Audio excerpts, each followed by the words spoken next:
Bonjour à vous. Comme d'habitude, si cette vidéo vous a plu, un petit pouce, un abonnement, un commentaire, c'est important pour moi. Éventuellement un petit don, lien dans la description, cela me permet de publier régulièrement. Bien sûr, si mes vidéos vous plaisent. Aussi, n'oubliez pas de cliquer sur la petite cloche pour ne rien manquer si vous êtes sur YouTube. Et toujours sur YouTube, vérifiez votre abonnement parce que YouTube a tendance à désabonner mes abonnés. Donc pour les abonnés, soyez vigilants. Donc cette vidéo, c'est le point sur l'Ukraine du 30 mars 2024 avec comme titre principal, eh bien, on a le Mossad qui a fait une comparaison des pertes ukrainiennes et des pertes russes. Donc c'est extrêmement intéressant. Nous verrons cela, bien sûr.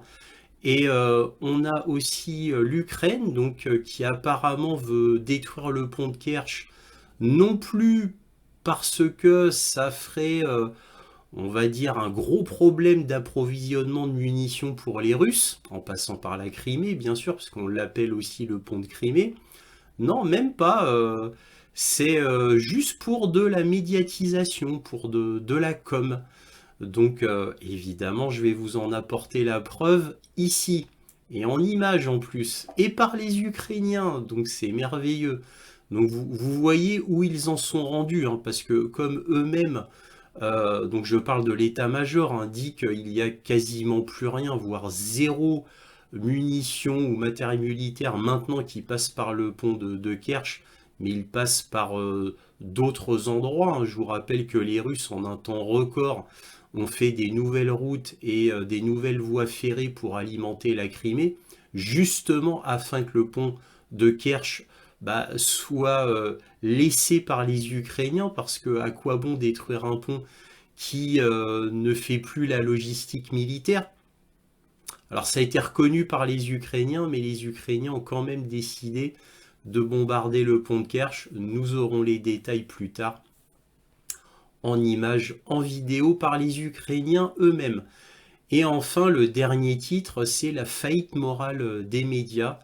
Et nous verrons que elle est absolument terrible, cette faillite morale, puisque les médias poussent à la guerre, donc dans le sens où ils poussent à l'alimentation permanente de munitions et de matériel militaire à l'Ukraine, justement pour continuer la guerre au maximum, alors qu'ils reconnaissent à demi-mot qu'ils ont perdu la guerre. Donc c'est un peu un paradoxe. C'est un paradoxe si on se met dans la peau du français lambda. En fait, tout est cohérent et logique en réalité. Donc, faillite morale des médias car ils sont prêts à alimenter la guerre jusqu'aux derniers Ukrainiens, quoi, en gros, tant que Washington ne leur aura pas ordonné d'arrêter cette logistique folle, cette alimentation folle d'armes et de munitions et d'argent, l'ordre viendra de Washington. Donc Washington, bien sûr, pour l'instant, pousse plutôt les Européens, parce qu'en attendant, Washington a fermé les robinets, donc ce n'est plus à eux d'alimenter la guerre, principalement, même si l'Union européenne l'a toujours alimenté aussi, mais beaucoup moins que les Américains. Donc là, c'est tout bénef pour les Américains, donc ils poussent l'Union européenne. Donc en gros, le grand maître d'œuvre, évidemment, c'est Washington. Donc tant que Washington n'ordonne pas aux médias européens d'arrêter, ça continuera toujours. Alors médias, gouvernement européen, tout ça c'est pareil, hein. Bien évidemment, c'est la même chose. Donc évidemment, on verra bien d'autres sujets. Alors maintenant, quant aux nouvelles du front, les Russes avancent toujours, hein. C'est lent, mais c'est inexorable, comme chaque semaine maintenant, je vous le dis. Donc là, les choses importantes, c'est qu'ils ont pris Ivanivski, donc au sud-ouest de Bakhmout, qui ne s'appelle plus Bakhmout depuis longtemps, mais que maintenant cette ville s'appelle Artyomovsk, c'est-à-dire qui a retrouvé son nom russe. Bakhmout, c'est le nom ukrainien. Donc en théorie, il faudrait l'appeler cette ville Artyomovsk, mais bon, passons. Donc Ivanivski a été pris, ce qui est important. Et là, il y a une partie de Tchassivyar qui a été prise par les Russes. Donc là, c'est un verrou. Et c'est un verrou important. Alors la semaine dernière, je vous avais montré des vidéos du commandant ukrainien de Tchassiviar. Donc merci LCI hein, qui l'a interviewé. Et donc le commandant de Tchassiviar avait avoué à la chaîne que Tchassiviar allait tomber. Et elle est en train de tomber effectivement dans les faits.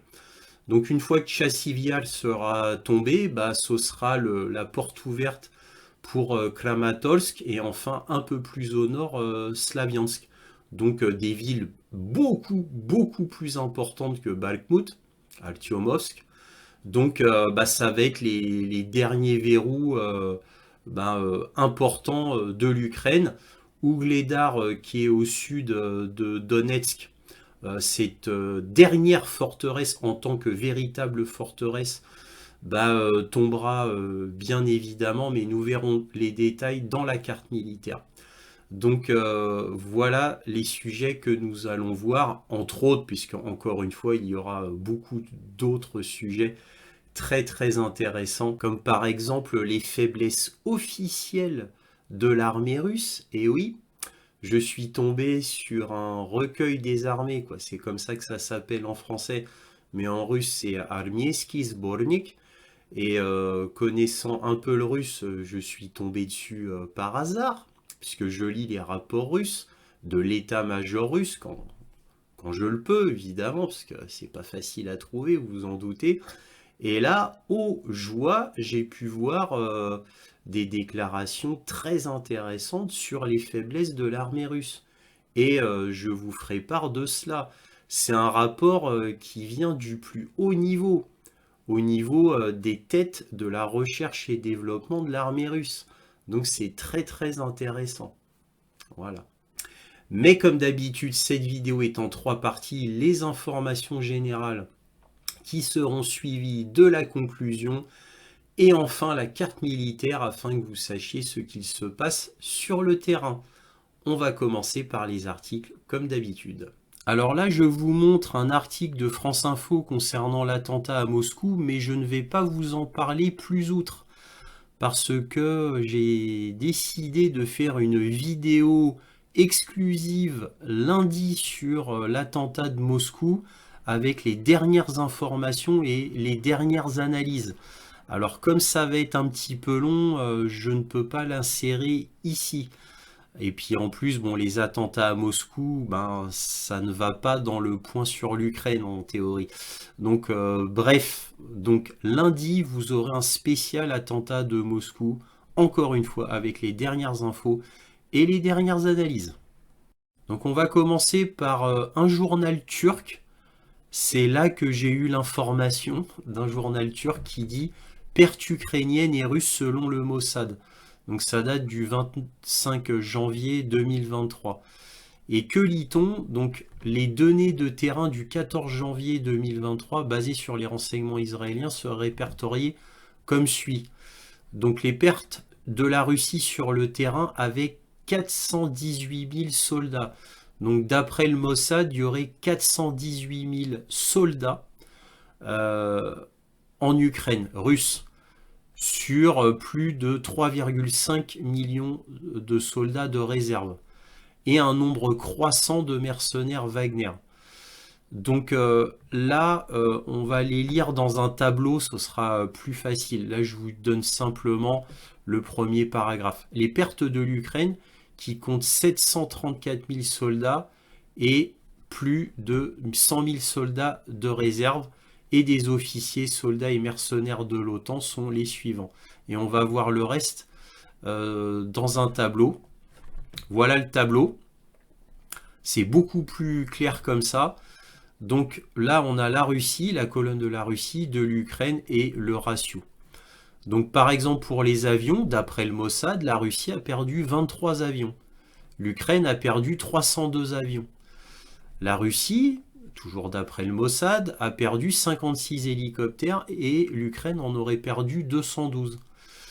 La Russie aurait perdu 200 drones. Alors on parle là de drones importants, hein, pas les petits drones vite fait achetés avec l'aide de la Chine. Hein. Parce que d'après l'Institut Royal Britannique, les Ukrainiens en perdent 10 000 par mois hein, de ces petits drones. Donc là, on parle de drones importants. Donc les Russes ont perdu 200 drones et les Ukrainiens 2750 drones. Chars et véhicules blindés, la Russie en a perdu 889 et l'Ukraine 6320. N'oubliez pas, il y a les ratios à côté, hein, je ne vous les ai pas dit, mais là ça veut dire que l'Ukraine a perdu 7 fois plus de chars et de véhicules blindés que la Russie. Là, 14 fois plus que la Russie en perte ukrainienne. Vous voyez ce que je veux dire? Les Howitzer, alors les Howitzer, bah, c'est les obusiers, quoi. Donc sur roue ou que l'on met directement par terre. Donc les obusiers, eh bien les Russes en auraient perdu 427 et les Ukrainiens 7360. Donc les Ukrainiens ont perdu 17 fois plus d'obusiers que les Russes. Ça fait très mal. Les systèmes de défense antiaérien, les Russes en auraient perdu 12 et les Ukrainiens 497. Regardez le ratio. C'est-à-dire que les Ukrainiens ont perdu 41 fois plus de systèmes antiaériens que les Russes. Au niveau des morts, alors là, on s'accroche. D'après le Mossad, la Russie a perdu 18 480 morts et 157 000 pour l'Ukraine. Donc un ratio de 8,5, quasiment de 1 pour 10. Alors attention, ça c'est ce qu'a pu calculer le Mossad. Alors évidemment, concernant le nombre de morts, c'est ce qu'il y a de plus délicat. Les Russes en ont perdu beaucoup plus et les Ukrainiens en ont perdu beaucoup plus. Ça, c'est ce qu'ils ont pu comptabiliser de leur part. Alors pour le matériel, c'est beaucoup plus facile puisque les satellites et les drones de reconnaissance américains leur donnent au Mossad toutes les informations nécessaires. Sans compter que le Mossad a ses propres drones, bien évidemment. Là, pour les blessés, c'est pareil. Bon, ce qui compte, c'est le ratio. Parce que le ratio, lui, il est exact. Il est exact, le ratio. Et c'est ça qui compte. Le nombre de captifs, donc ça c'est important le nombre de captifs, 323 prisonniers russes, 17 230. Le ratio est de 53. Ça veut dire que les Russes ont fait 53 fois plus de prisonniers que les Ukrainiens. Parce que là on parle des prisonniers, hein, des captifs. Les instructeurs militaires de l'OTAN morts, regardez ce que dit le Mossad. Évidemment, 0 pour les Russes, c'est normal. 234 instructeurs militaires de l'OTAN. Les soldats de l'OTAN, Allemagne, Pologne, Lituanie, etc. Les soldats morts de l'OTAN, 2458. Les mercenaires occidentaux, tout mélangé, 5360. Vous voyez quand même que le Mossad est, rien que par cet article, en gros, rien que par cet article qui a été révélé par la Turquie, on voit que le Mossad est quand même en guerre avec les États-Unis diplomatiquement, hein, j'ai envie de vous dire. Pourquoi le Mossad, en janvier, a révélé ça? Sachant très bien que, bon, les Turcs ont repris, parce que c'est public, ce n'est pas caché.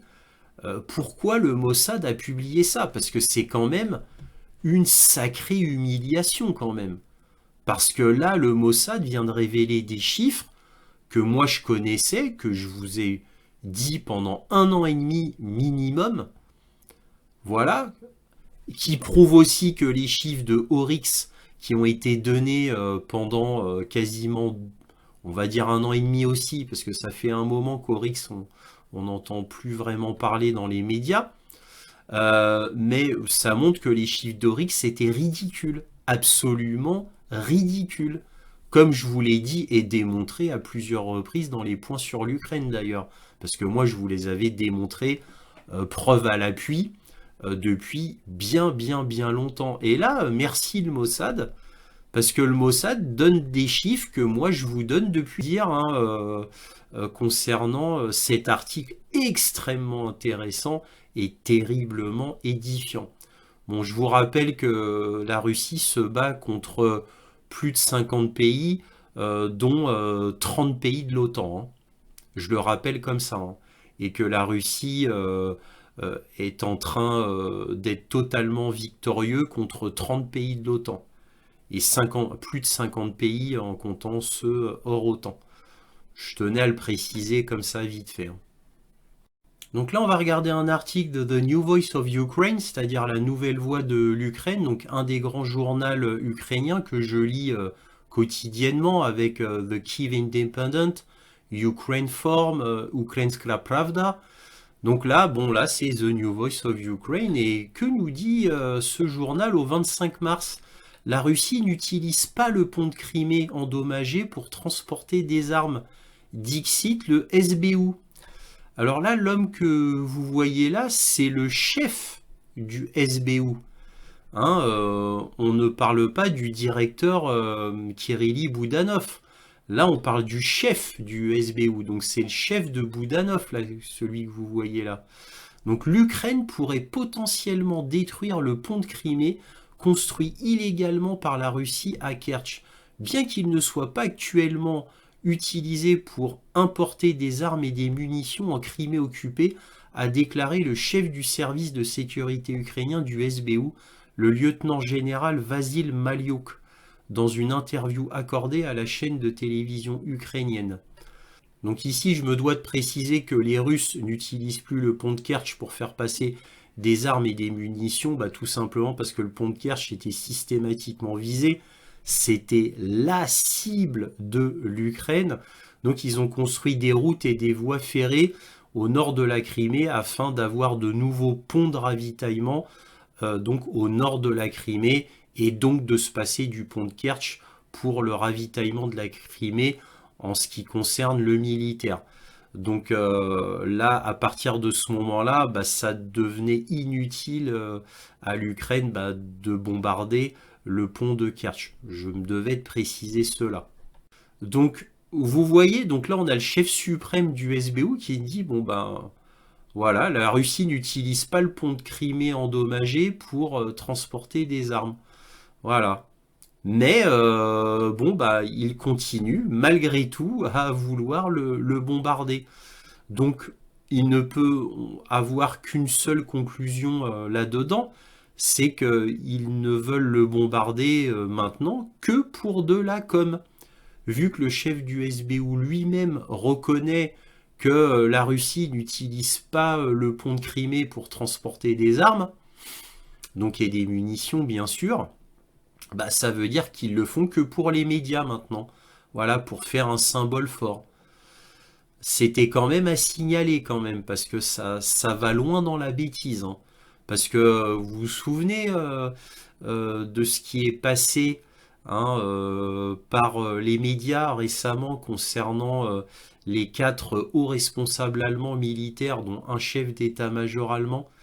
Hein, ça avait été piraté par les Russes qui disaient qu'il faudrait 20 Taurus pour détruire une partie du pont de Kerch qui soit inutilisable. Il faudrait 20 Taurus.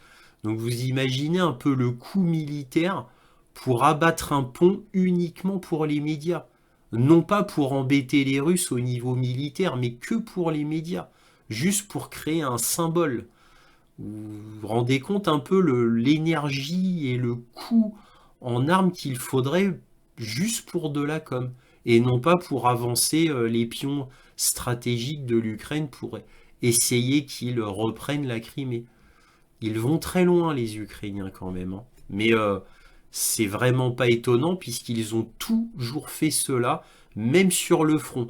Parce que tout ce qu'ils ont fait sur le front depuis que la guerre a commencé, ce n'est que de la gesticulation en réalité, hein. Parce qu'en fait, le plan de Washington, ça se reposait uniquement sur les sanctions. Les sanctions ayant échoué et que la Russie ne s'étant pas écroulée de l'intérieur, tout leur plan est tombé à l'eau au moment où les sanctions ont été clairement inutiles et que ça ne servait à rien. Mais voilà, donc les Ukrainiens obéissent aux ordres de Washington, donc gesticulez, gesticulez, jusqu'à ce que l'on vous dise d'arrêter. Là, on va regarder un article de Boulevard Voltaire qui est en entretien avec le général Desportes. Alors, je vous en avais parlé la semaine dernière dans un article, car le général Desportes avait déclaré la semaine dernière dans les médias que pour l'Ukraine, il fallait verser le sang de nos fils et le sang de nos filles. Donc, comme vous pouvez le voir, l'Ukraine lui tient vraiment très à cœur. Et il est très souvent invité dans les médias pour donner son opinion sur la guerre en Ukraine. Alors bien sûr, le général Desportes, je vous en ai déjà parlé à plusieurs reprises, tout ce qu'il dit est faux, tout ce qu'il dit est comment dire, j'ose pas dire le mot parce que le mot est très fort, mais bon, je vais le dire quand même, est stupide. Oui, quand on finit général et directeur de l'école de guerre, ouais, ça fait mal de dire cela, hein. En tant que Français, ça fait mal de dire cela, mais ça vous montre la dégénérescence de l'armée française. Donc, alors peut-être, si je voulais le défendre un tant soit peu, peut-être qu'il joue le grand cynique et qu'il ne fait que véhiculer la propagande. Et dans ces cas-là, c'est différent, il joue un jeu de rôle. Mais dans ces cas-là où il serait vraiment sincère, malheureusement, je dois dire qu'il est très stupide et très ignorant. Alors encore une fois, c'est très dur de dire cela à quelqu'un ayant sa stature, mais je suis obligé de le dire parce qu'à chaque fois qu'il intervient sur les plateaux télé, c'est à en pleurer de bêtises et d'ignorance parce que tout ce qu'il dit est faux, hein. Aussi bien sur les armées étrangères que sur l'armée russe, et en particulier l'armée russe. Alors là, que nous dit-il? Il nous dit, par exemple, ce qui a surpris le monde occidental, c'est la capacité de résistance de l'Ukraine. Comme si l'Ukraine était toute seule. Voilà. Alors, sachant que l'Ukraine, elle a été fortifiée depuis 2014 par tout l'OTAN, et en particulier les États-Unis. Donc, il devrait dire la capacité de résistance de l'Ukraine et de l'OTAN. Bref, il est aussi désormais avéré que l'armée russe est de mauvaise qualité, qu'elle manœuvre mal, maîtrise mal la logistique, et qu'elle est mal commandée. C'est toujours une armée d'hier. Elle possède certains matériels très modernes qu'on a d'ailleurs peu vu sur le terrain, mais ressemble assez à celle de l'Empire soviétique avant la chute du mur. En face, l'OTAN, ah tiens, là c'est plus l'Ukraine, c'est l'OTAN maintenant. Et vous notez, c'est pas l'OTAN et l'Ukraine, c'est l'OTAN. Avec son commandement à la mission, s'avère plus efficace que le commandement centralisé et très vertical que pratique l'armée russe. Parce que là, c'est vrai que l'armée russe, elle est en déroute. Ah là, Vladimir Poutine, là, il se ronge les ongles, hein, il sait plus quoi faire, il est en panique. Voilà. Bon, maintenant, soyons sérieux. L'inversion accusatoire du général Desportes est intéressante. Parce que là, toute la description qu'il fait de l'armée russe, ça pourrait être l'OTAN, en réalité. Je rappelle que l'armée russe a gagné la guerre 48 heures après le début de la guerre, quoi, de l'opération militaire spéciale, comme on voudra. C'est-à-dire, elle a gagné la guerre le 26 février 2022. C'est pour ça que Zelensky, 24 heures plus tard, avait demandé à négocier avec Poutine, malgré qu'il savait qu'il avait l'OTAN derrière lui. Alors ensuite, je vous l'ai raconté des dizaines de fois, bon je le répète en deux mots, les États-Unis sont intervenus directement pour forcer Zelensky à continuer à se battre coûte que coûte et à refuser toute négociation avec la Russie. Je tiens à le préciser quand même.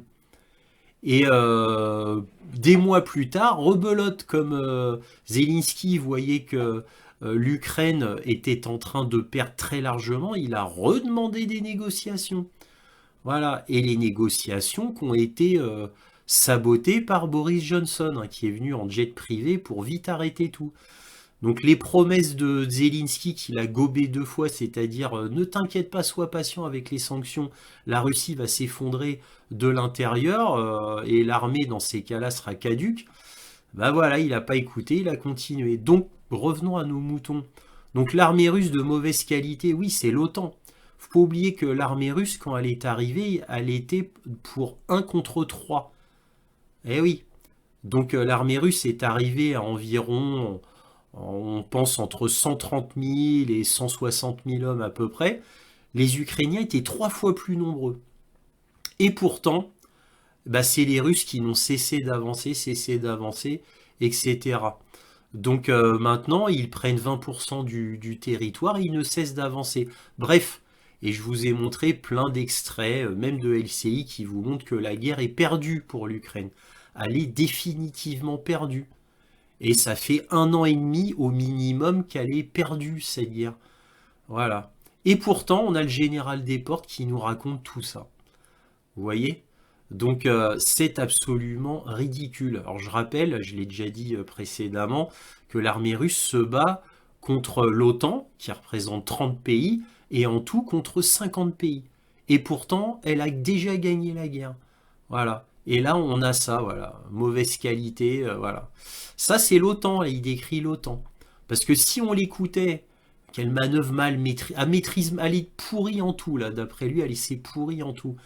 Bah, comment ça se fait que l'armée russe gagne la guerre? Et que l'OTAN, malgré 8 ans de fortification depuis 2014, bah, est en train de se prendre une raclée. Faudrait l'expliquer au général Desportes. Bon bref, là on peut revoir ici, il dit quelque chose d'intéressant. Et on va le voir juste après. Bon, on se prépare à une guerre de haute intensité, d'où les mesures prises par Emmanuel Macron via la loi de programmation militaire.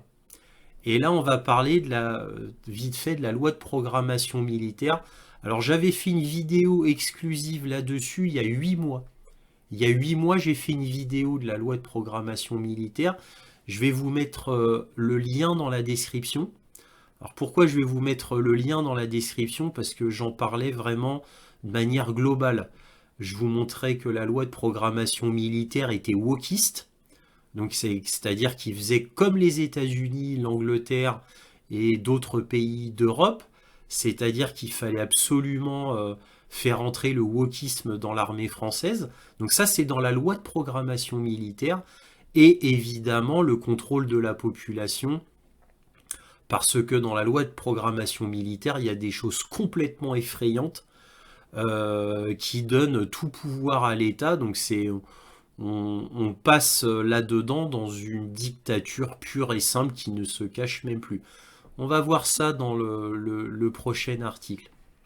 Alors, autre exemple qui montre l'immoralité de nos médias, on a Libération, qui étonnamment, parce que c'est ce que j'appelle presque un accident journalistique, qui fait un article qui dit le vrai. Alors là, on a quoi? Check News. Bon, ça m'agace. Vérification des informations ou vérificateur des informations. Pourquoi prendre un mot anglais, quoi? Ça m'agace beaucoup. D'ailleurs, je vais faire une vidéo bientôt là-dessus sur la protection du français. Bon, bref, donc là, il y a marqué LCI a-t-elle diffusé une fake news? Ah là là. Une fausse information en voulant dénoncer la propagande de la télévision russe? Et là, que lit-on? Un journaliste de la chaîne d'info ironisait sur un reportage de la télévision russe, accusé d'avoir inventé une manifestation pour faire croire au mécontentement des Français. Problème, la manifestation a bien eu lieu le samedi 3 septembre. Là, vous voyez, c'est les Patriotes, et là, vous voyez Florian Philippot. Donc ça, c'est la chaîne de télé Rassia Adin, c'est-à-dire Russie 1, donc une des grandes chaînes de télé russes, et ils avaient dit, ah, vous voyez, la France, ça va pas, regardez, il y a des grandes manifestations, et ils avaient montré celle-ci, celle des Patriotes à Paris. Et LCI avait repris l'info en disant, bah, regardez ce que font les Russes, ils arrivent à faire un montage pour inventer une manifestation en France. Donc LCI avait été quand même très très très loin. Surtout que sur le plateau, ils étaient 5. Et aucun n'a relevé. Aucun n'a relevé. Donc ça a été un tel scandale que même Libération en a parlé. On va juste lire ça. Hein. Alors, question posée par Smith, donc un anonyme. Bonjour, vous nous interrogez sur une séquence diffusée sur LCI évoquant la propagande pro-Kremlin. La télévision russe y est accusée d'avoir diffusé un montage bidon faisant croire à une manifestation à Paris demandant la démission d'Emmanuel Macron. Or, comme l'ont remarqué plusieurs comptes et internautes sur les réseaux sociaux, il y a bien eu une manifestation à Paris. Et si fake news, donc fausse information, ça c'est insupportable de lire ça, bref, si fausse information il y a, elle est davantage imputable à LCI. Vous voyez, et ça c'est Libération qui a repris ça. Donc ça c'est pour vous montrer la propagande grotesque et là vraiment pathétique là de LCI. Mais évidemment, des exemples comme ça, il y en a des centaines. Sauf que là, c'était tellement gros et tellement facilement vérifiable que, bon, certains grands médias se sont sentis obligés pour leur crédibilité de relever la chose. Je vous dis tout de suite, hein, il n'y en a pas beaucoup des grands médias qui ont relevé ce fait-là. Hein. Bon, après, ils en ont un peu parlé après coup, mais vite fait, hein, vite fait. Et personne n'a demandé des comptes à LCI d'avoir menti à ce point. Ça a décrédibilisé totalement LCI à ce moment-là, si c'était encore possible.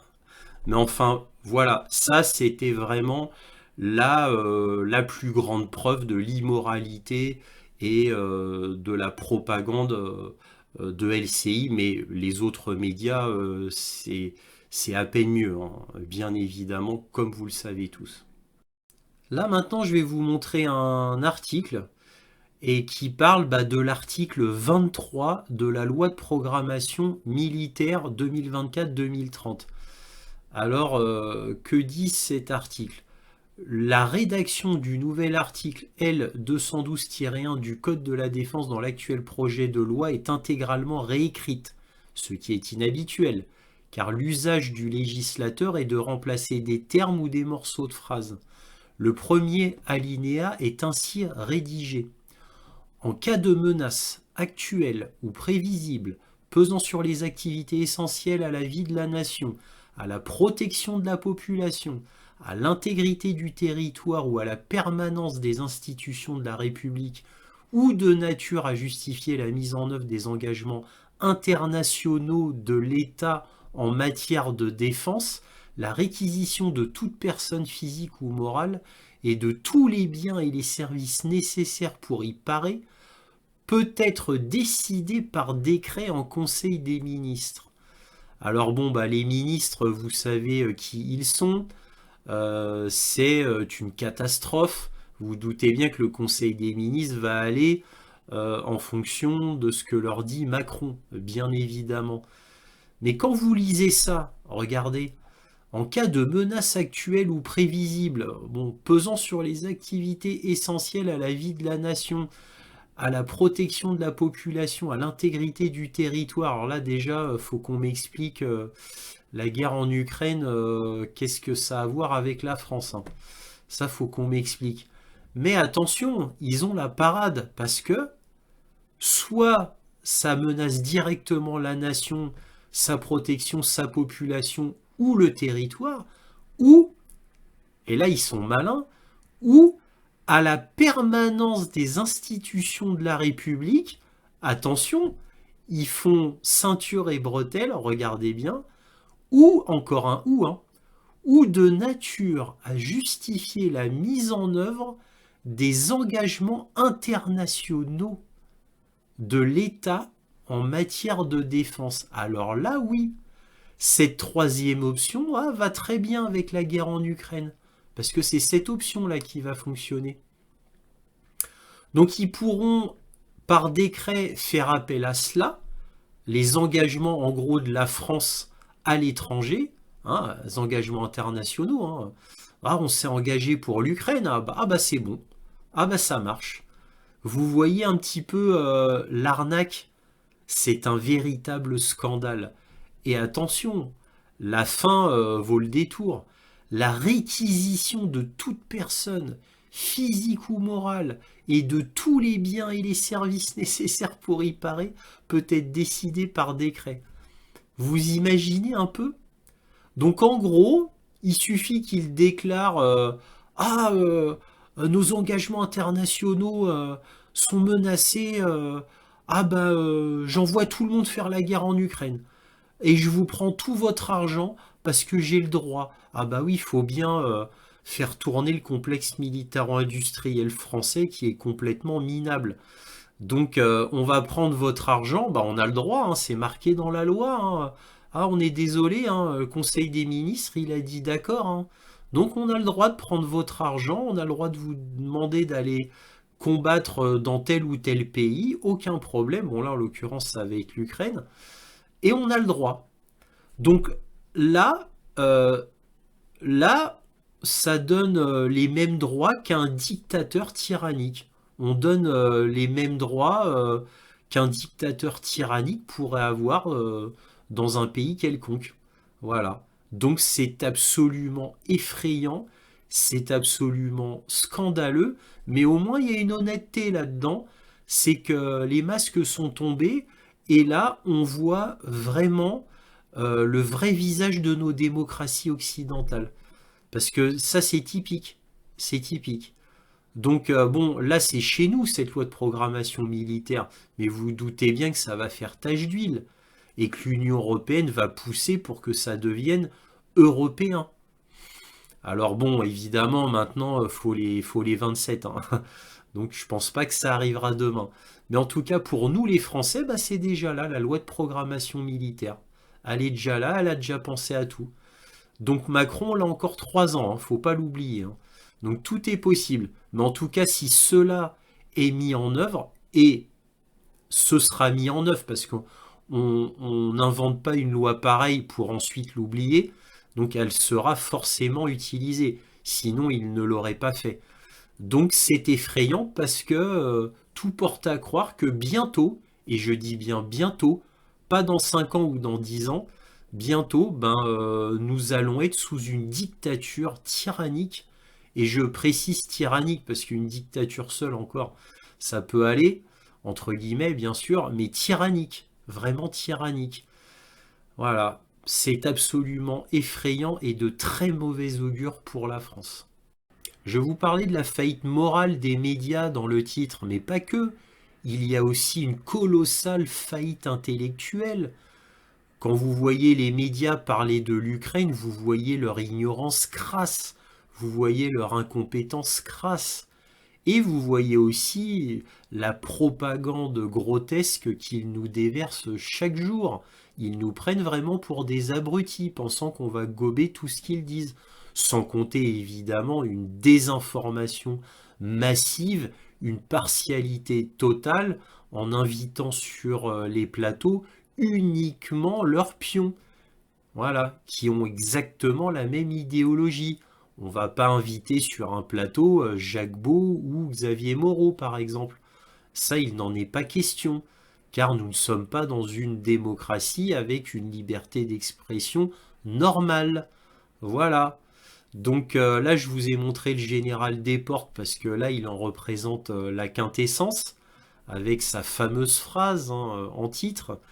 Mais en tous les cas, c'est triste, c'est extrêmement triste. Alors, c'est triste à en pleurer même, pourrait-on dire. Mais c'est ainsi que fonctionnent nos médias occidentaux. Alors maintenant, on va parler des faiblesses de l'armée russe. Donc évidemment, les données que je vous donne sont des données officielles et publiques, bien sûr. Et pourquoi l'armée russe les donne maintenant et ne les ont pas données avant, ces faiblesses? C'est tout simplement parce que ce sont des secrets de polichinelle. Et que moi-même, je vous en ai parlé à deux, trois reprises dans mes points sur l'Ukraine. Bon, là, maintenant, c'est publié. Donc là, vous voyez donc le site du ministère de la Défense russe et le site spécifique qui s'appelle donc Armiejski Sbornik, qui veut dire recueil des armées. Et donc l'article est long, hein, l'article est long. Je vais pas vous le lire entièrement, je vais juste vous le résumer parce que là, ça vous donne les trois faiblesses. Alors, quelles sont les faiblesses de l'armée russe? C'est la communication qui était trop verticale, mais ce problème-là est en voie d'être totalement résolu, puisque ça fait un peu plus d'1 an que l'armée russe y travaille. Cela avait été mis en lumière publiquement à la télévision par Prigojine, un feu Prigojine, et évidemment le problème a été résolu. Donc ça c'est le premier problème. Le deuxième problème, c'est les systèmes de contre-batterie russes qui étaient beaucoup trop faibles.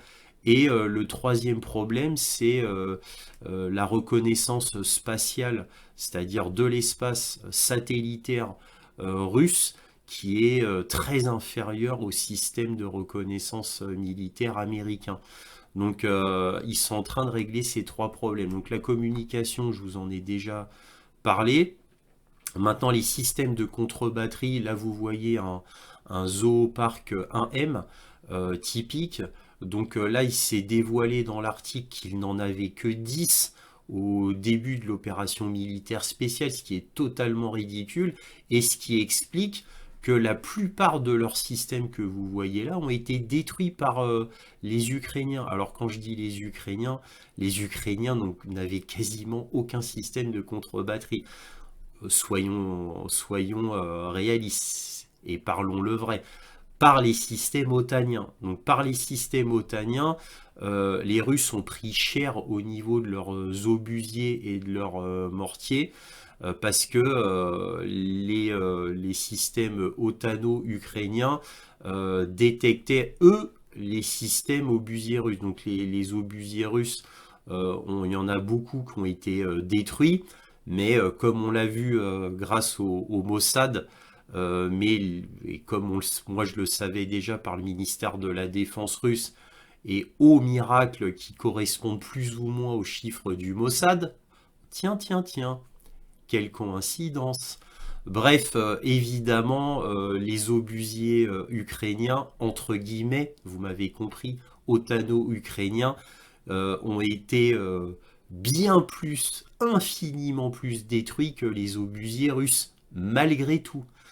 Parce que malgré que les Russes n'en avaient que 10 des Zoopark 1M, puisque c'est ce qui est dévoilé, qui est encore une fois totalement ridicule, ils ont compensé au fur et à mesure de la guerre grâce à leurs drones de reconnaissance de plus en plus sophistiqués. Donc ça a pallié un petit peu au manque de leur système de contre-batterie. Donc bon là maintenant ça le pallie encore beaucoup plus. Parce que d'après le ministère de la Défense russe, ils ont multiplié par 2 la production des Zoopark 1M par 2 en 2024 et ils multiplient par 4 en 2025. En attendant, ils vont s'appuyer sur les drones. Mais les drones, c'est un pis-aller. C'est pas mal, mais ça vaut pas un vrai système. Donc il faut savoir qu'un système comme ça peut détecter un mortier à 20 km, détecter un obusier à 40 km et détecter un lanceur de roquettes multiples entre 60 et 80 km.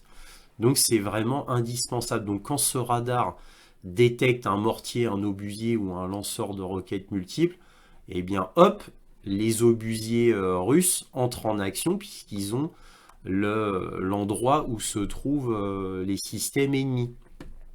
Là, entre autres, les Ukrainiens. Voilà, donc c'est extrêmement important. Alors maintenant, pour la dernière faiblesse, j'ai envie de vous dire la plus grave. Ça, c'est la grosse faiblesse des Russes, c'est les systèmes de reconnaissance spatiaux, donc de l'espace. Donc là, ils ont une énorme faiblesse par rapport aux Américains, qui sont vraiment les plus forts là-dessus, très largement d'ailleurs. Donc on comprend qu'il y a 500 satellites militaires de reconnaissance, c'est ce qui est dit là, américain, plus sans compter si le réseau Starlink, où là c'est des milliers de satellites évidemment de reconnaissance. Donc qui permet d'aider les systèmes de reconnaissance militaires américains.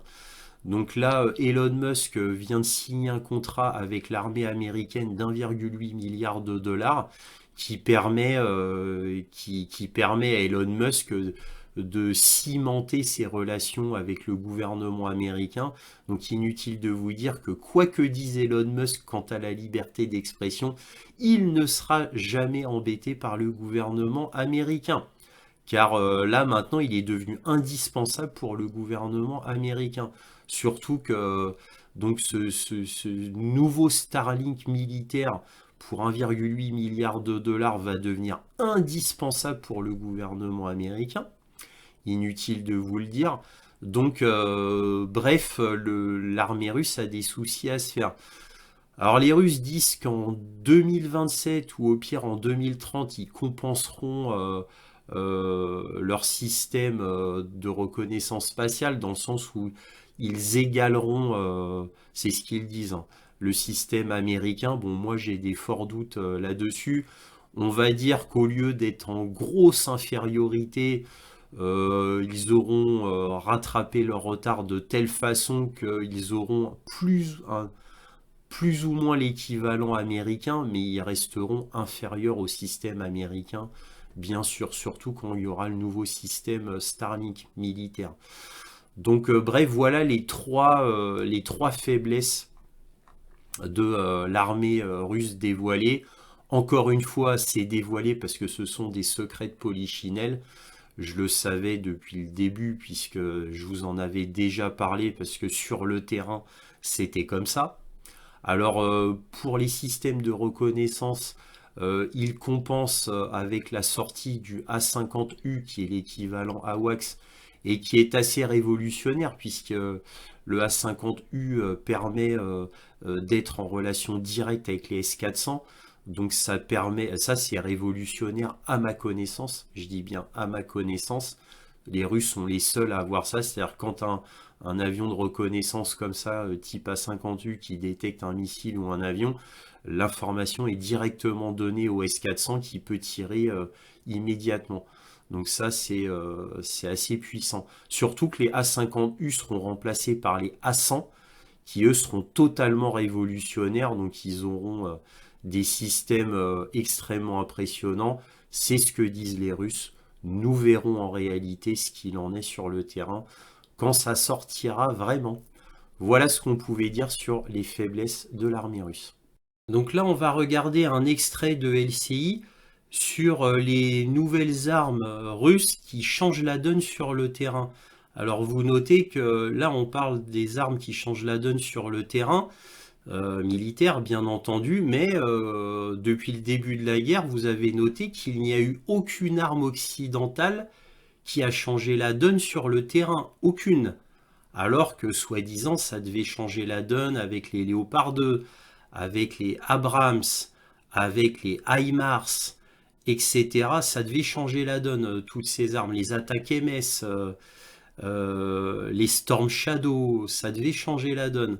Bon, rien n'a absolument changé la donne.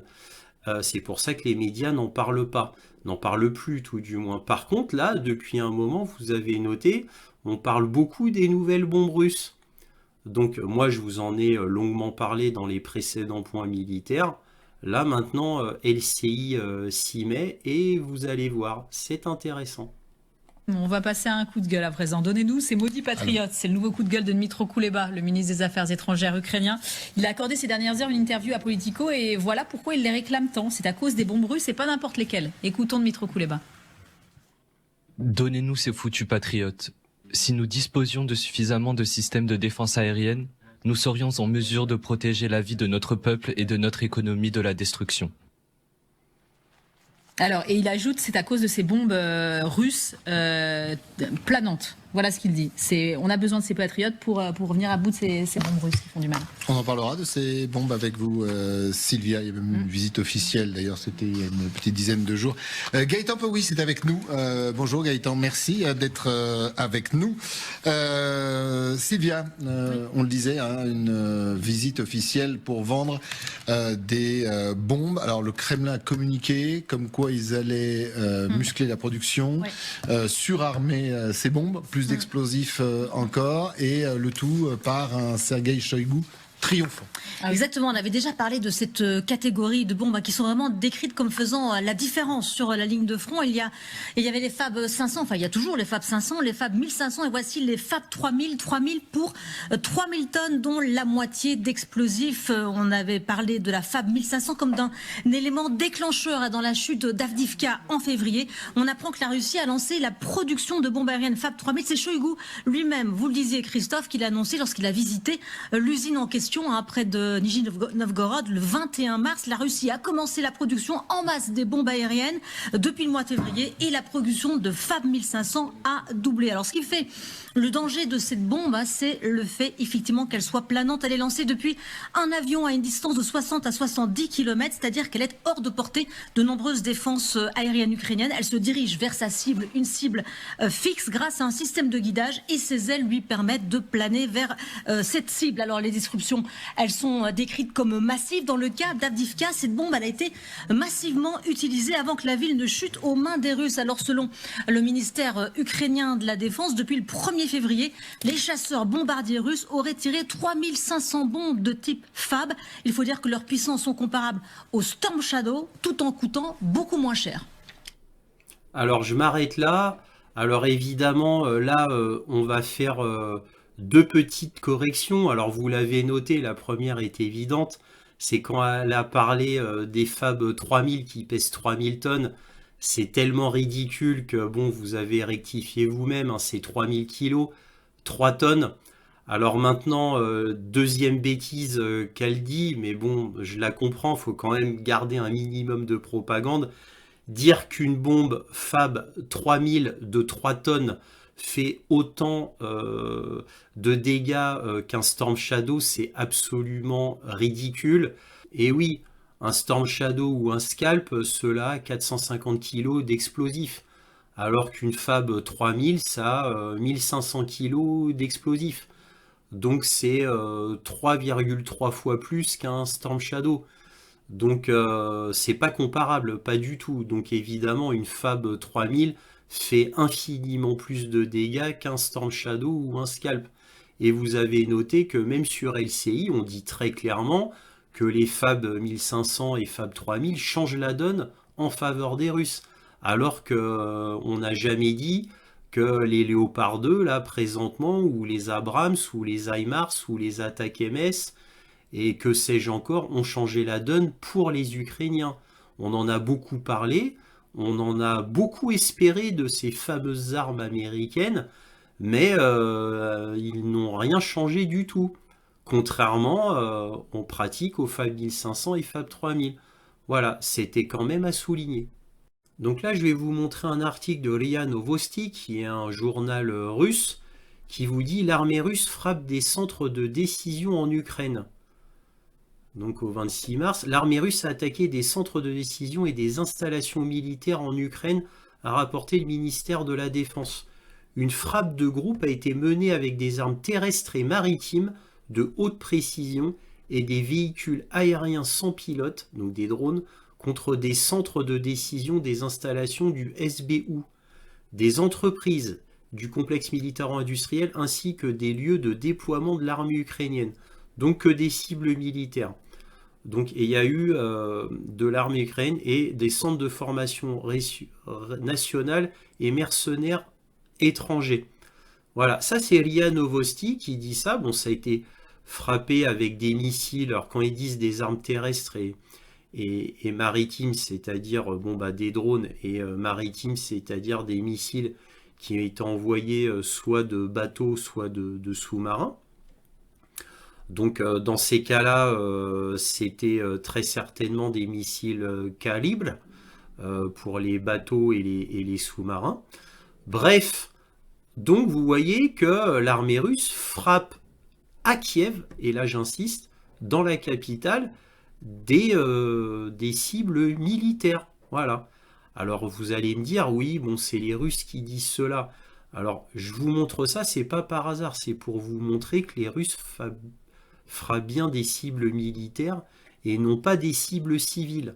On gaspille pas des missiles à je ne sais pas moi, 1, 2 millions de dollars, 3, 4, j'en sais rien, Hein, ça dépend du type de missile, juste pour tuer des civils. Et en plus avoir une mauvaise réputation, comme je le dis à chaque fois. Mais bon, vous allez me dire, c'est un média russe. Alors on va prendre The Kyiv Post, qui est un des plus grands médias ukrainiens. Et là, c'est pour la ville de Kiev, hein, comme c'est dit dans le titre. Et que lit-on? Le service de sécurité ukrainien est la cible d'une attaque balistique contre Kiev, le SBU. Les journalistes du Kyiv Post, dans divers quartiers de la capitale ukrainienne, ont dénombré 2 fortes explosions alors que des missiles approchaient de la ville vers 10h30. Et là, vous voyez, ces images-là circulent, bien évidemment. Il y a même eu des reporters hein, qui étaient là à peu près, et qui, à la télévision occidentale, donc en l'occurrence LCI, disent que, ah bah regardez, une énième preuve qu'à Kiev, on détruit des zones résidentielles, ce sont des barbares, c'est du terrorisme. Voilà, il n'y a qu'un petit problème, c'est quand on lit The Kyiv Post et RIA Novosti, on voit que c'est bien des cibles militaires, et là, c'était les bâtiments du SBU, entre autres, qui étaient attaqués. Donc la réalité est un petit peu différente, hein. J'en ai parlé déjà à plusieurs reprises. Les Russes n'ont aucun intérêt à dépenser des millions de dollars avec des missiles qui coûtent extrêmement cher à bombarder des zones résidentielles qui n'apportent rien au niveau militaire, par contre qui donnent une très mauvaise réputation à l'international. Donc c'est du perdant-perdant.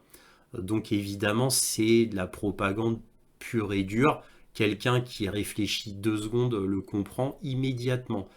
Mais encore une fois, je le répète, il faut bien faire tourner la propagande. Là, on a un article de Big News Network, donc un journal américain, qui reprend Bloomberg. Donc les États-Unis en colère contre Macron, dit Bloomberg au 27 mars.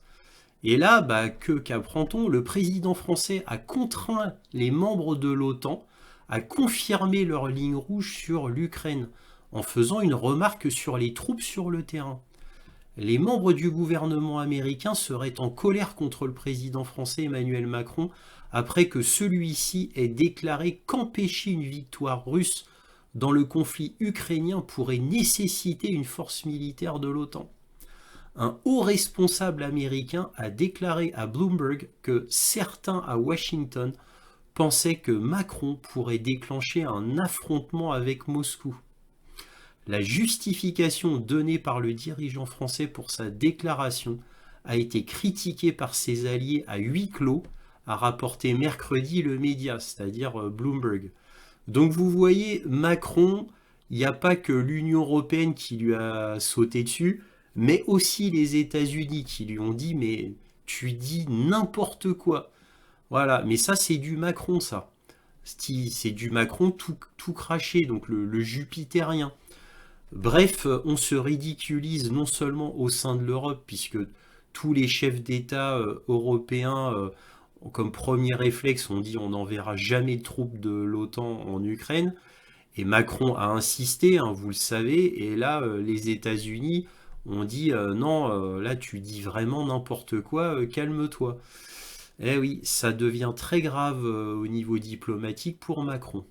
Là, on a un article d'Associated Press qui nous dit « Poutine dit qu'il ne déclenchera pas de guerre avec l'OTAN, mais les bases occidentales abritant des F-16 ukrainiens seraient des cibles. » Alors en effet, pour ceux qui suivent les médias, vous avez vu Poutine qui a visité un centre de formation et de pilotage d'hélicoptères. Et des soldats lui ont posé des questions et Poutine a répondu aux questions, et dans ces questions-là c'était mais si des F-16 nous attaquent, qu'est-ce qu'on fait? Et donc Poutine a dit les F-16 on les détruira bien évidemment. Par contre on n'attaquera jamais l'OTAN, que attaquer l'OTAN était complètement absurde, qu'on n'avait aucun intérêt à attaquer l'OTAN, donc on n'attaquera jamais l'OTAN. Ça, c'est ce qu'avait déclaré Poutine. Ensuite, il a dit qu'il attaquerait les F-16 où qu'ils se trouveraient. Donc voilà, donc on va juste lire ça.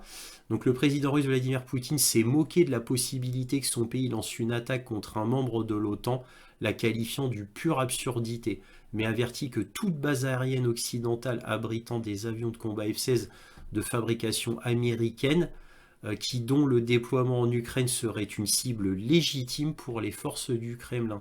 Alors les bases occidentales aériennes, implicitement, ils parlent de ceux en Pologne et en Roumanie, hein, bien évidemment. Leurs déclarations sur notre prétendue intention d'attaquer l'Europe après l'Ukraine sont purement absurdes, a déclaré Poutine mercredi soir, faisant référence aux avertissements des États-Unis et de l'Europe occidentale, selon lesquels la Russie pourrait tourner son regard vers d'autres pays si elle n'était pas arrêtée. Il a souligné que le budget de la défense américaine est plus de 10 fois supérieur à celui de la Russie, comme justification. Donc en gros, il dit s'il y a des avions F-16 en Ukraine, bah, évidemment il les bombardera, il les détruira, et il a précisé que même si c'était dans des pays de l'OTAN, qui décollaient d'une base de l'OTAN, il détruirait quand même les F-16 sur les bases de l'OTAN. Donc je le répète, il parle en réalité de la Pologne et de la Roumanie. Alors évidemment, c'est pour ça que l'OTAN veut faire des tarmacs pour F-16 en Ukraine, et qu'il n'a jamais été question pour l'OTAN de faire décoller des F-16 d'une base de l'OTAN, mais bien d'Ukraine. Et c'est pour ça qu'il s'échine à faire toute une logistique en Ukraine. Donc évidemment, les gens de l'OTAN connaissent les lois internationales de la guerre, tout comme les Russes, et c'est pour ça qu'ils s'échinent à tout faire en Ukraine, bien évidemment. Ils ne sont pas idiots et ils connaissent un minimum les lois de la guerre. Là, on va regarder un extrait de Sud Radio qui est très intéressant parce que ils vont reprendre une intervention de Josep Borrell qui est interviewé par CNN et c'est décortiqué par Berkoff de Sud Radio. Et vous allez voir les vraies intentions de l'Union européenne, mais aussi des États-Unis, donc de l'Occident, c'est-à-dire les vraies intentions dévoilées accidentellement par Josep Borrell vis-à-vis de l'Ukraine. Vous allez voir ça, c'est presque très drôle, j'ai envie de vous dire. Et puis de temps en temps, on entend quelque chose, notamment, alors ce n'est pas un sous-fifre, c'est le chef de la diplomatie de l'Union européenne. C'est monsieur Borrell, monsieur Josep Borrell, qui a dit à CNN, la chaîne d'information américaine CNN, voici ce qu'il a dit hier. Écoutez. We cannot afford Russia win this war, otherwise the US and European interests will be very damaged. It's not a matter of generosity alone. It's not a matter of supporting Ukraine because we love Ukrainian people. It is in our own interest, and it is also in the interest of the US as a global player, someone who has to be perceived as a reliable partner, a security provider to the allies. Va nous permettre que la Russie gagne cette guerre, sinon les intérêts américains et européens seraient mis à mal. Bon, c'est tout à fait sa thèse et la thèse partagée par beaucoup de gens. Mais ce qui est intéressant, c'est ce qu'il ajoute.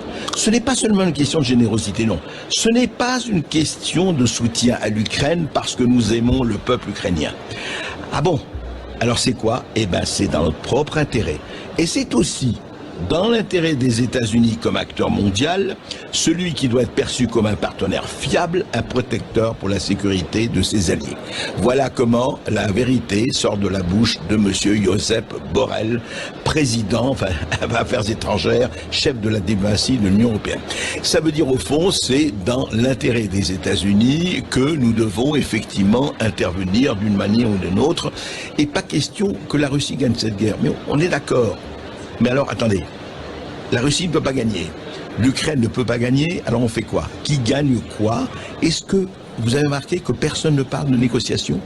Personne ne parle de se mettre peut-être autour de la table et d'empêcher que déjà 500 000 morts et voire 1 million de morts ou de blessés demain? Non. Ah non, c'est pas le moment de négocier. Non, pour le moment, il faut être sûr que la Russie ne gagne pas la guerre et que l'Ukraine, en tout cas, revienne dans ses frontières. Très bien, mais peut-être qu'on peut avoir ça par la négociation. Ah non, non, non, c'est pas le moment de négocier pour le moment. Il faut se rebattre jusqu'au dernier Ukrainien ou jusqu'au dernier Européen, ou je ne sais pas. Voilà donc un témoignage, c'est intéressant, d'un haut hiérarque de l'Europe. Voilà, je laisse ça à votre jugement. Regardons ce petit extrait du Point qui est très drôle. Ça parle de l'obésité dans l'armée française et ça peut poser problème.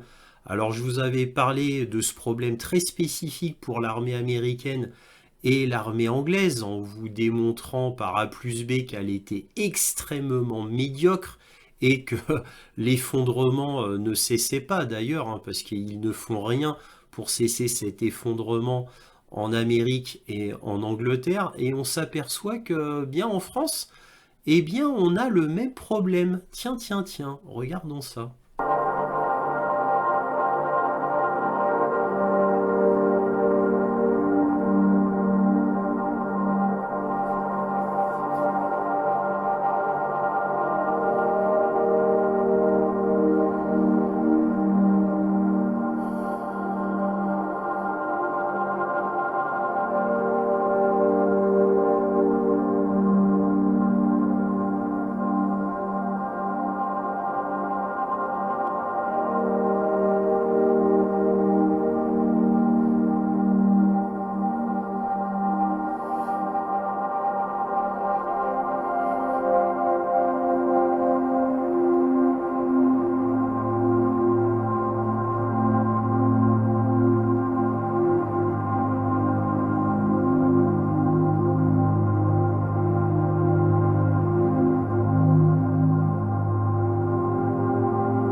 Donc là maintenant on va passer à la partie économique. Donc Ukrainska Pravda, donc un journal ukrainien, que dit-il?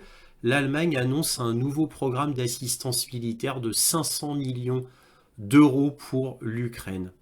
Et oui, l'Allemagne continue sa folie, l'Allemagne qui est en plein effondrement économique.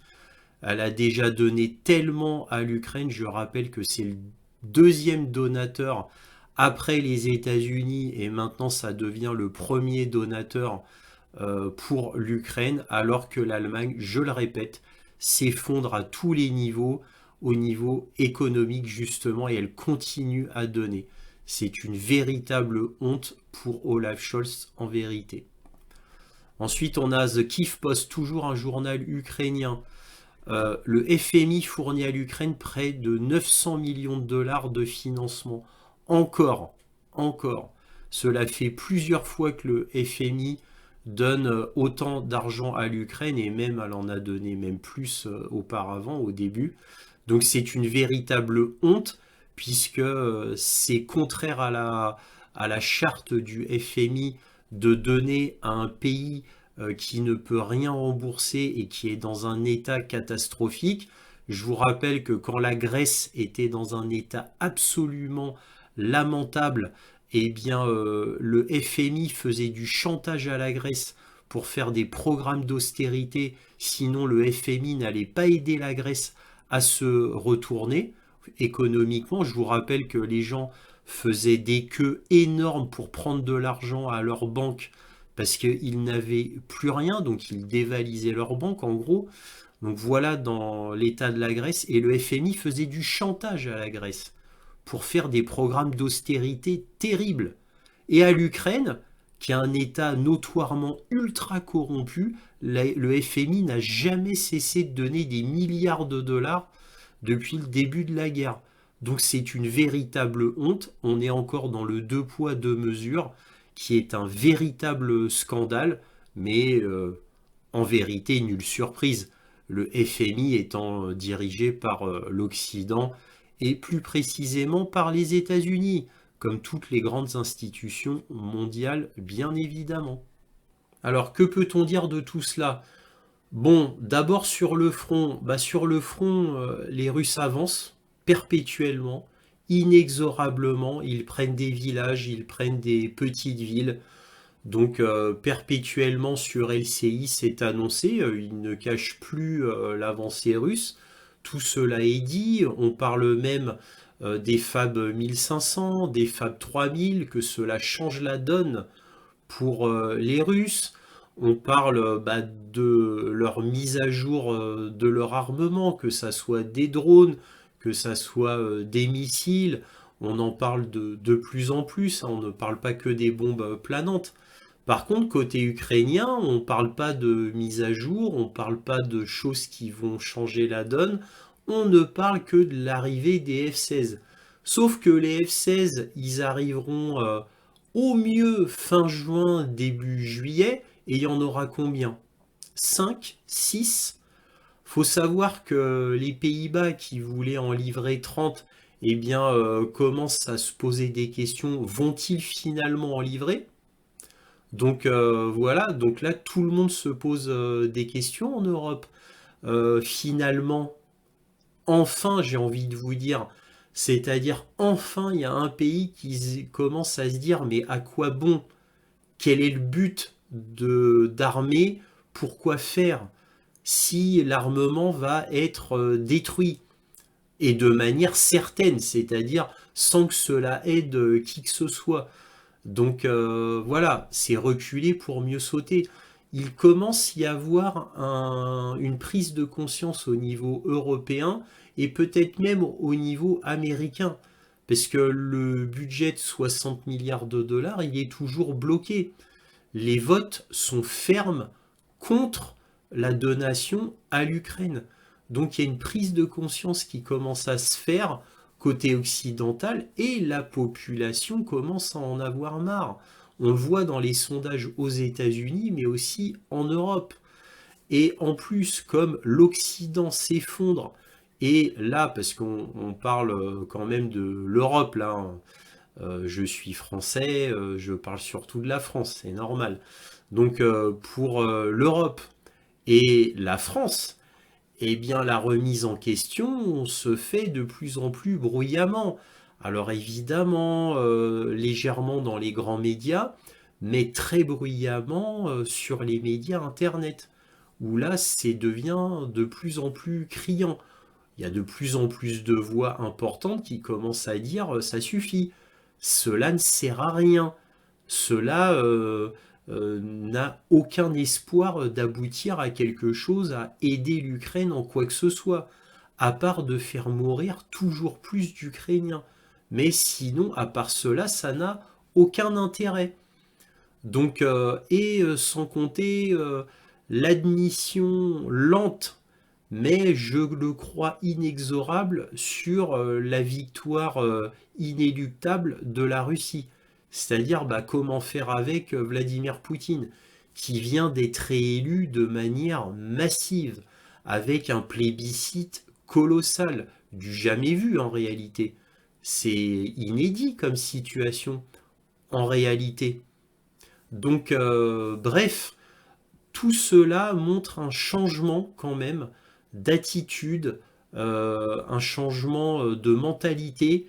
On était dans le déni de la victoire russe pendant très longtemps, mais la réalité est tenace, les faits sont tenaces comme on dit, et le mur de la réalité a été percuté de plein fouet par nos médias, mais aussi par les gouvernements occidentaux.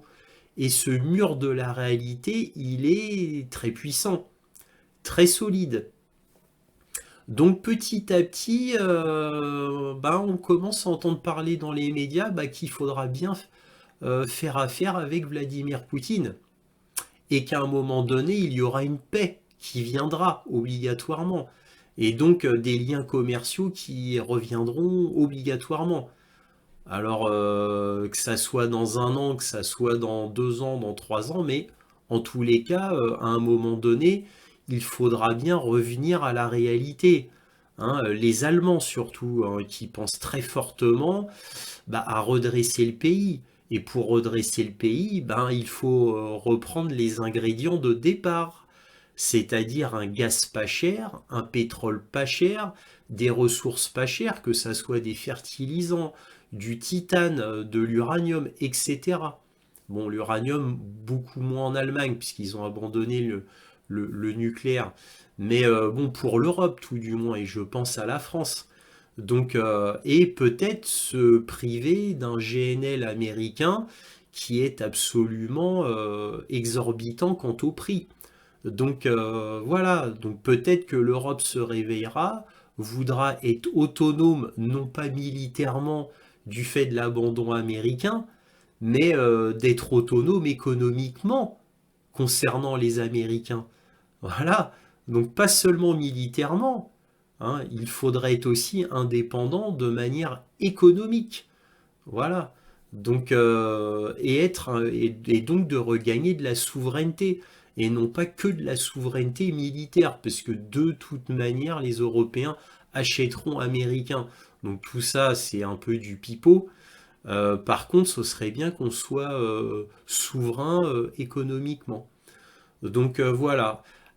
On pourrait aussi parler des chiffres du Mossad, bien sûr, chiffres du Mossad très intéressants qui correspondent assez bien aux chiffres donnés par le ministère de la Défense russe. Donc ça voudrait dire que depuis le début, les chiffres du ministère de la Défense russe, et j'insiste du ministère de la Défense russe, pas de blogueurs russes, hein, parce que je sais que dans les grands médias, ils aiment bien reprendre uniquement les blogueurs russes, hein, comme Raybar et autres. Hein.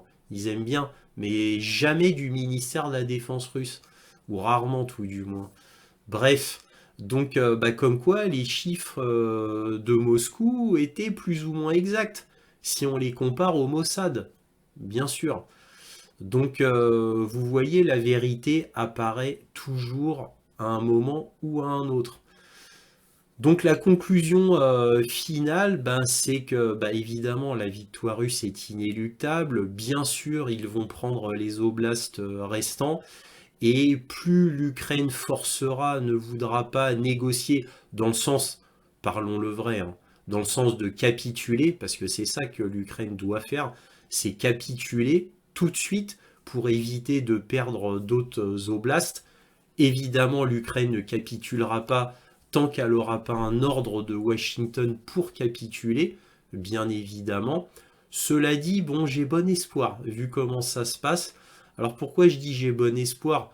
Pas pour que les Russes soient victorieux, mais pour que les vies humaines cessent d'être détruites, pour que la vie enfin reprenne, pour que l'Ukraine puisse être reconstruite, pour que les Ukrainiens puissent à nouveau vivre, pour que, espérons-le, dans un certain temps, le peuple frère, qui est le peuple russe, et le peuple ukrainien, qui est un peuple frère, redevienne un peuple frère. Car faut pas oublier que c'est le même peuple à la base. Ce sont des Russes, ne l'oublions pas. Donc ce serait bien qu'ils redeviennent frères, et bon, peut-être de manière plus lointaine, aussi que les relations entre la Finlande et la Russie redeviennent bonnes, puisque la relation entre la Finlande et la Russie était excellente avant que les Américains les obligent à entrer dans l'OTAN. Ça se passait très très bien pour la Finlande. Il y avait un énorme tourisme russe en Finlande, et il y avait de grands liens commerciaux entre la Finlande et la Russie. Donc ce serait bien que tout redevienne comme avant, et bien sûr le fin du fin, qu'on reprenne les importations énergétiques russes afin qu'on puisse se débarrasser de cette crise énergétique qui ronge l'Europe et qui nous pourrit la vie à nous les Européens, puisque tout est cher, l'essence, l'électricité, le gaz, à cause de cette crise énergétique qui vient de l'explosion des Nord Stream, mais aussi des sanctions contre la Russie. Ce serait bien qu'on reprenne nos partenariats, nos échanges commerciaux avec la Russie, afin qu'on ait à nouveau une Europe, mais je parle d'une Europe géographique, hein, attention, pas de l'Union européenne. Donc on ait des pays européens qui se débarrassent de cette crise énergétique, et que l'on puisse revivre, que l'on puisse payer des prix, je parle des factures, le prix des factures, des prix raisonnables, que les prix redeviennent raisonnables. C'est mon souhait. Et j'en finirai là pour la conclusion. Maintenant, on va passer à la carte militaire. Donc on va immédiatement parler de deux faits, c'est-à-dire un au nord et un au sud. Donc on va commencer par celui du nord. Donc suite à l'attentat de Moscou au Crocus City Hall, on a des tadjiks qui ont été pris au sud-ouest de Briansk, c'est-à-dire ici. Alors contrairement à la légende qu'on vous dit, oui, ils se dirigeaient vers la Biélorussie et que donc Loukachenko contradisait Vladimir Poutine, c'est archi faux, hein.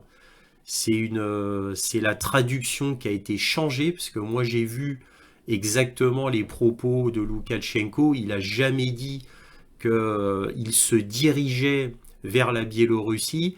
Il a dit que les Biélorusses, la frontière biélorusse, se tenait en alerte parce qu'ils étaient avertis par Moscou qu'éventuellement ils pourraient se diriger vers la Biélorussie. Et donc Loukachenko a dit que ses forces étaient prêtes et que s'ils arrivaient à la frontière biélorusse, ils seraient immédiatement arrêtés.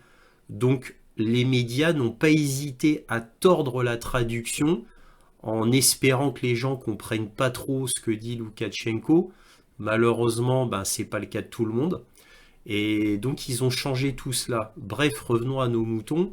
Donc les Tadjiks ont été pris, apparemment il y aurait 2 voitures, donc 2 Renault, et ils se dirigeaient vers la frontière. Moi, les rapports russes que j'ai eus, c'est qu'ils ne se dirigeaient pas à ce niveau-là, c'est-à-dire à la frontière la plus proche, mais ils seraient dirigés vers Soumy. Donc c'est ce que... Bon, alors je peux pas confirmer cela par contre, hein. En tous les cas, bon voilà, c'est ici à peu près qu'ils ont été arrêtés d'après les rapports russes, donc au sud-ouest de Briansk. Voilà ce qu'on pouvait dire là-dessus. Maintenant, vers le sud, pourquoi j'ai mis un point ici sur Sévastopol? Pour 2 raisons. Donc déjà dans le port de Sévastopol, on nous disait que 2 navires de débarquement avaient été touchés par des Storm Shadow. Apparemment c'était faux. Comme d'habitude, j'ai envie de vous dire, hein. Voilà, c'est pour ça que je vous en ai pas parlé dans le point sur l'Ukraine au niveau des articles, parce que c'était nul et non avenu comme d'habitude. Donc là, bien sûr, en plus dans le port de Sévastopol, vous doutez bien que depuis le temps, ça a été ultra protégé. Les dernières attaques ont été en mer par des drones navals. Par contre, la mauvaise nouvelle côté russe, c'est qu'il y a un Sukhoi 27 qui a été abattu ici, à peu près ici. Donc évidemment, il a été abattu non pas par les Ukrainiens, mais par un tir certainement fratricide russe, une erreur, ou un accident, que l'avion a eu un accident, le Sukhoi 27 a eu un accident. Alors heureusement pour les Russes, si on est vraiment pragmatique, le Sukhoi 27 n'est pas un des super avions russes, hein. Les avions très précieux russes, c'est particulièrement le Sukhoi 34, le Sukhoi 35 et le Sukhoi 57, bien évidemment. Bon, c'est gênant, mais heureusement pour les Russes, le pilote s'en est sorti. Et ça, c'est le plus important.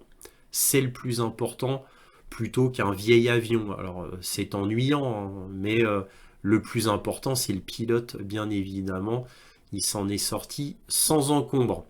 Bon, cela dit, quand même, côté russe, c'est pas bien, hein. C'est un petit peu nul quand même comme événement côté russe. Bon, maintenant pour le front en lui-même, alors c'est très calme, hein. Très calme. Alors évidemment, ça bataille sur tout le front. Là, je vous ai laissé un petit symbole rouge parce que c'est là où il y a, quand il y a le symbole rouge, c'est là où ça bataille le plus. Donc là, toujours dans leur région d'Orirov.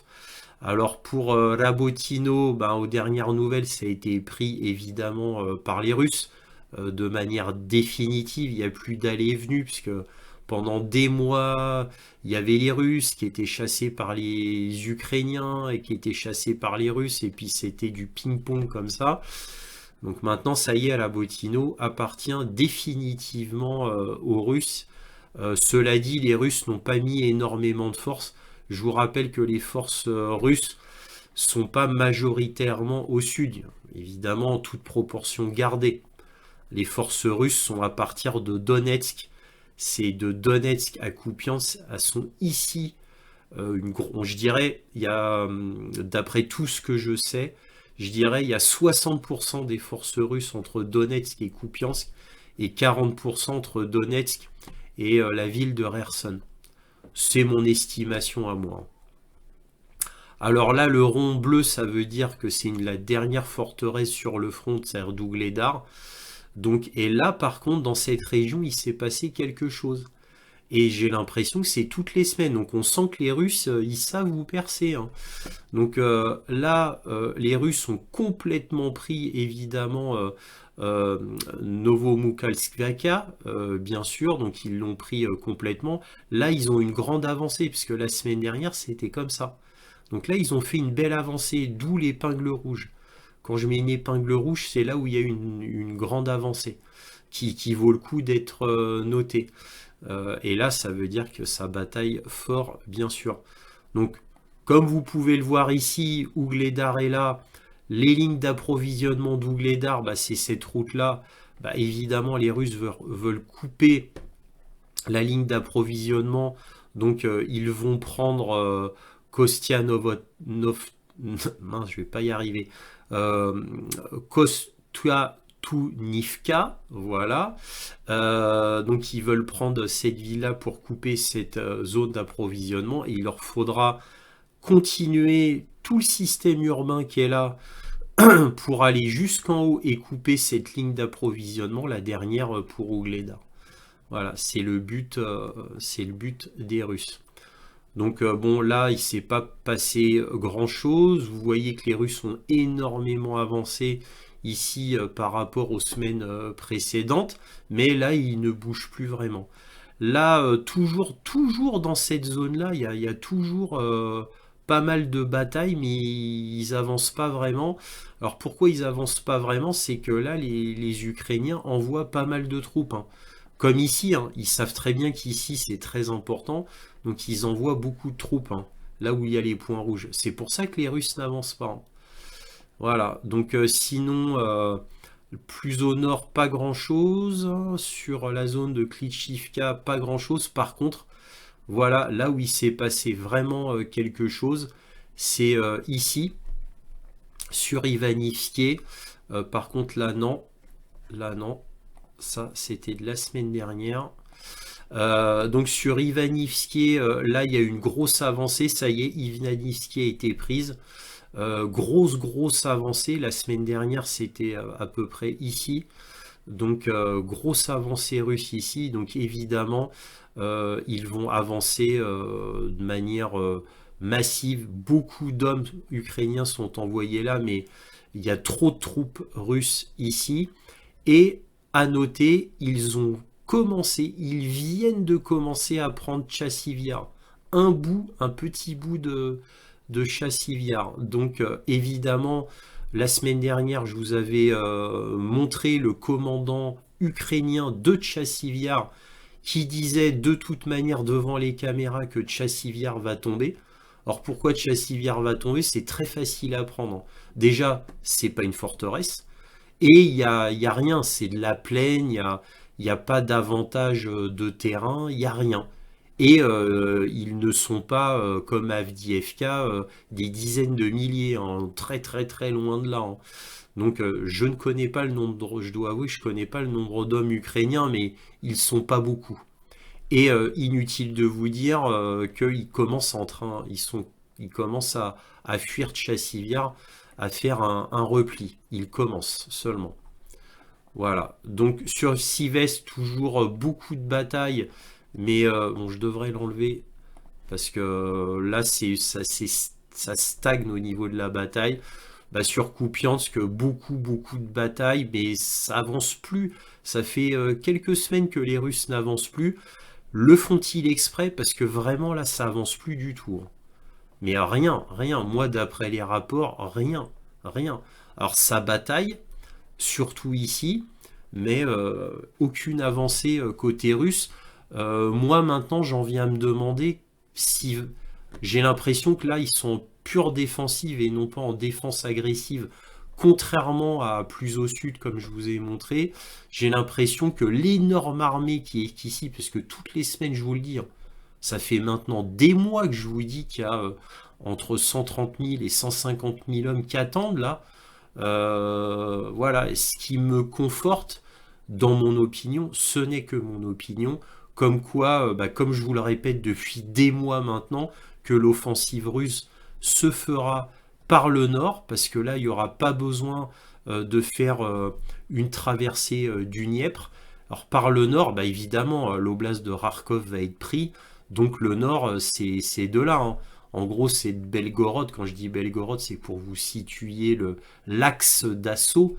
Et moi, je vois bien donc les forces russes qui prennent comme ça, hein, que les forces russes fassent comme ça et descendent comme ça. Donc là, oui, il y aurait une traversée du Dniepr obligatoirement pour aller vers le sud. Mais là c'est très peu large. Vers ici, c'est très peu large, par exemple. Donc il pourrait traverser par exemple ici, là où la largeur est minimale. Voilà. Et puis peut-être en profiterait pour prendre Dnipro. Hein. Voilà. Bon, Zaporizhia, bien sûr, c'est considéré comme russe. Voilà.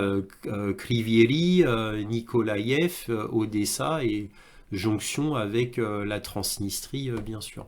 Cela ne reste que mon avis, mais je pense que ça va vraiment se passer comme ça. Voilà ce qu'on pouvait dire sur la carte militaire. Si cette vidéo vous a plu, un petit pouce, un abonnement, un commentaire, éventuellement un petit don, lien dans la description. Et bien sûr, comme toujours, soyez curieux.